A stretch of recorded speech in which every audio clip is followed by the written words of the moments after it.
ئەگەر نایەنەوە سەر ئەم ڕێبازەی خۆی پەروەردگار بەل لەهم مەوعیدون ئەمە سوورەتەکەش زۆر وعدی خۆی پەروەردگاری تیا چەند جاری شارەتمان پێدا بەل لەهم مەوعیدون لەن یەجیدوا من دونه مەوئیلا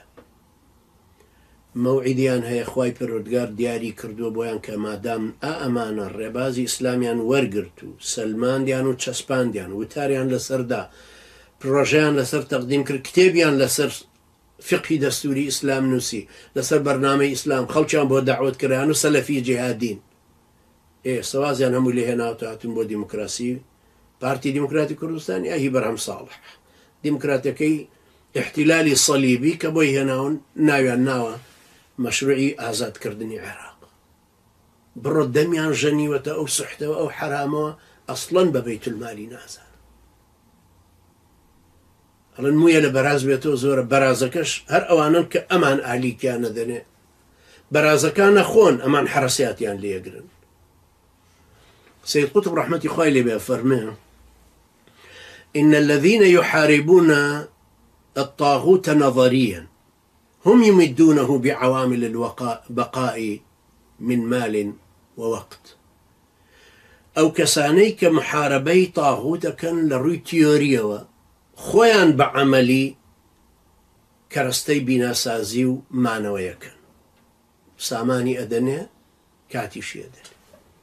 سامانی چۆن نەدەنێ بێدەنگە بن لەوە هەموو دزی و فزی و جەرائیمەی کە ئەکرێ کاتی چۆن نەدەنێ جەنابتان خۆتان حاکمن و کەیفی خۆتان و کەی دروستێکردن ماقمان بەسەرەوەنی بە میلەتەکەش ئەڵێن جا سەیرەوەی ڕەشەحی چاو قایم و چاو پلاستیکیشانە بۆی و کاکە من هەڵبژێڕن ڕاتوەکەتان بۆ دێنمەوە ئەی لە کوێ بۆمان دێنیت ئاخرەمە حکومە دەپاڕێتەوە لە ئەپاڕانەوە لە عەبادی لە مالیکی ئێسەش لە عادل عبد المهدي وناينداتي ايتولا شو بمانيني او عند سحر بازي اما تشيشوا عليه اما كامامي مزقود بو كساعتي اسلامي برا من تيناقم هرش سر اين مسر ابم الم خوايا من غلط بم خوايا من سرم ليتيك شو بيو امانه للرقاي حق ابوبن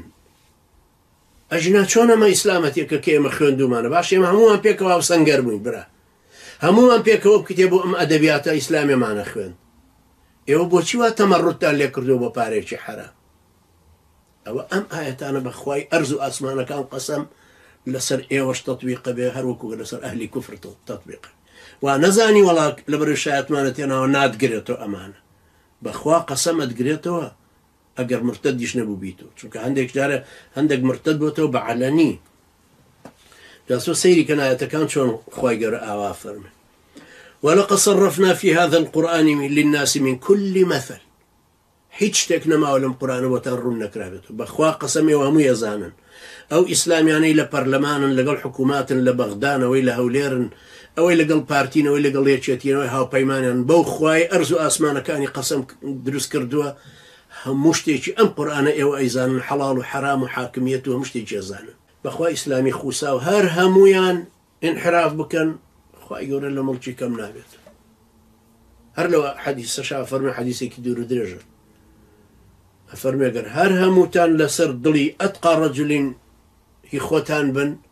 بخوا هيش لملكي من زياد ناكا أقر لسر ضلي فاجرترين كستان بن هيش لملكي من كم ناكا إنما هي أعمالكم أحصيها لكم لو كذا كان إخوتان يخموا بيشتاوتا وتلك القرى أهلكناهم لما ظلموا وجعلنا لمهلكهم موعدا والله ما يشق لعقوبة إخوائي پروردگار بو أهل إيمان كإنحراف كان أو زليلي وشاو شوريك بسريانا هاتو من هرچن بيري ليكم يعني زماني بو سبحان الله زماني بزتنوي إسلامي ولجر سيبري وحزتو كرامتي كابوينو چكي جهاد من لشانا وخلشي مسلمان وبغيرتو جنجي جو أميرو شو نيجانا كردو بروج أبونو بو فقيرة الراين ششاو هان بو بانغ روجي إجازة كيدو عيل خرمالة صوزية فروشت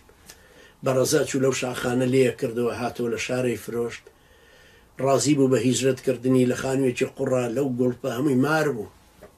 أم جنا بمنالانية وليرة صبري قرتبو لقل أمبيا وبرزة لقرميانو هاتبو لهوليرو هاتبو لكركوكا ولا تكيا ولا تشمشمال ولا هم شوينة كردستان هاتبو لم هەڵەبجە خورماڵ و هەوراماناتە گیر وەستا بوونەوە ڕازی بوون بەوەی حکمی ئیسلام دێنەوە خەبات بۆ ئەم دینە ئەکەن و قیادەیەکە بوو تەوجیهیەکردن و ئێکوا قیادەک ئەوانەی مردن ڕەحمەتی خۆیان لێ ڕۆیشتن حەمامە پاکەکان ئەی سەرپیسەکان کوان ئەی ئەوانەی کە ئێستا بوونەتەوە بە معتەزیلە ئەی ئەوانە کوا کە مەسئولی مەکتەب عەسکەری بوون ئێستا وەرەقەی پارتی یەکێتیان هەڵگرتو خۆ یەکێتی هەرەوەی ئەو سایە ئەو کاتە ژەمانومانە کافر و ملحید و مرتد و ئیشی ئێمە جیهاد و قەتلانە فی الجەنە و قەتلان فی النار چی گۆڕاوە لە مەسەلەک هیچ گۆڕاوە کوفری یەکێتی کەمی کردو یا زیادی کردو زوڵمی یەکێتی زیادی کردو یا کەمی کردو باڵەکانی یەکێتی زیادی کردووە یا کەمی کردو باڵەکان لە ناو خۆیان چەند اختلافیان هەیە لەسەر ئێمە هەموو متفق نین ئەی بۆچی وا بێ دەنگن لە بەرەو انحرافەکە ڕوویدا تەواو خەڵک تەسلیم بوو وتیلکە القوڕا ئەهلەکناهم لەما ظەلەموا بۆ ئەو تاغوتانی پارتی یەکێتیشە بێ بزانن کە چۆن عەلی عەبدوڵڵا ساڵح و قەزافی و سەدام و پێشتریش سەلیبی و بەخوا ئەمریکا و بەوشنی ئەمریکا بە قووەتە بەخوا هەر ئەمریکایە و ناتوانێت لە وڵاتی مسلمانانە خۆی بگرێ بەخوا ڕووسیش ناتوانێت خۆی بگرێ بۆ نەتیجەتەن ئەمە مەرحەلەی عمری ئومەتێکە حرەکەتی تاریخیشە ئێستا قیاسکەیتەوە لەگەڵ 40 ساڵ لەمە و پێشی ئومەتی ئیسلام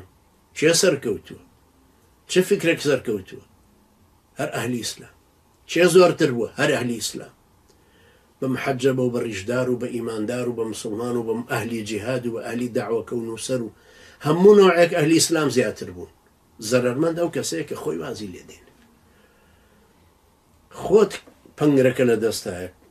پشکۆکە لە دەستایە خۆت بەرت دا و ساردۆتەوە فرەت دا و لە جاتی و سەفتەیە دۆلارت گرتو بڕۆ قازانجی خۆت بۆ خۆت بێ بروكو بنو إسرائيل لفومها وعدسها وبصلها هر هاوارك أتستبدلون الذي هو أدنى بالذي هو خير چه ليك هذا چه زليل بو سيري أو كسانو كن كالسر أم دين أخوان راقرتو مانو سيري خوشتان كن كسونا أو دوامي بارتي ويتشيتيو دينا كشيان لي سندن دنيا شما شقي شانتي هلدانا أولاو تواب بي أوش خوان همشتك درستك وتلك القرى أهلكناهم لما ظلموا وجعلنا لمهلكهم موعدا خواي قورا نما خاطر ريزي أو كسانك غزبيان لي أقريو أهن فوتينيو أشكن جانا داب ما خاطر ريزي أو كسانك خمي دينك أنا خوايان خورجوي إسلاميان خورجوي دفاع لدينك أكن خواي پروردگار يارمتي دريه مشروعي وجبه خواي قورا قرآن بكابا بهاري ضلماني بيا زندو كاتوا بكابا ماي جوامريو وزورة وغيرت پابند ترمان کا بە ئیسلامەکەوە برایەتی دینیمان زیاتر کا بمان کا بە هێزێکی کۆمەڵکاری ئیسلامی و ئاڵای ئەم ئیسلامە هەڵگرین جارێکی کە سەر لە نوێبمان کا بە ئەداتی قەدەری خۆی عیزەت و کەرامەتی مسلمانان بێنینەوە مافێکی خوراویان بخەینەوە بەردەست ئەمانیان بۆ تەوفیرکەینەوە هەروکو ئەو زمانی کە خەڵک لە گردەنازێەوە ئەهات بەرەو مەنتقەی ئیسلامی ئیبزوتنەوەی ئیسلامی پشتێنی لێ کردەوە لە ناو سیارەکەی خۆیان خەوت و سەفتە دیناریشی پێ بوو دۆلاری پێ ڕۆی بۆ تیجارەت بۆ ئێران بێەوەی کەس سەیتەرەی بۆ دانێ بێەوەی کەس ڕووتی کات لە هەموو زمانی بزوتنەوەی ئیسلامی کاک جەمیل عەبدوڕەحمان ڕەحمەتی خوای لەوێ قایم قاممان بوو یەک دزیکرا لە زەمانی حکومەتی کۆسرەتە یەک دزیکرا هەمومان شڵەژاین باش چۆن یانی چی دەم دزیەکراوە کە بەدەستی ببڕین دوایی گەڕاینەوە دزیەکە چیە و چۆن کراوە ماڵێکی ئیخوانی یەکگرتوو پەنجەرەکەیان نایلۆن بوو پارەکە لەو دیوە لەسەر مێزەدانرابوو کابرا بە مووسێک پارەکەی بڕیوە پەنجەرەکەی نایلۆنەکەی لێ کردو چۆ پارەکەی هەڵگرتووە ئەوە لە زمانی کاک جەمیلە ڕەحمەتی خوای لێ هی کۆسرەت حکومەتی کۆسرەت بوو لە هەموو قەزا و ناحیەکانی کوردستانە تەنها هەڵەبجە یەکەم بوو کە جەریمەی تیان نەکراوە هەر ئەو جەریمەیە هەبوو دەبە شەرتێکیش پڕ بوو لە خەڵکی فەقیر پڕ بوو لە خەڵکی بە دەردی پێیانەوە ئاوارە وەکوێ مەڵین مهاجر ئەو عیزەت و کەرامەت و ئەمانە بژێڕینەوە بۆ میلەتەکەی خۆمان بەخوا قەسەم بە غەیری ئیسلامیش نایەت ئیسلامیش بە غەیری کۆمەڵکاریەکی ئومەتی نایەتەوە کە ئومەتێکی عەقائیدی بۆ خوا سڵحاوی قیامەت خواز کە کۆڵی ئەم دینیان هەڵگرتووە بۆ دینەکە لێ بڕابن خوای گەور منیش و ئێوەش بخاتە ڕیزی ئەوانەوە هیممەتتان ببێ دروستیەکەینەوە بە حەول و قووەتی خوا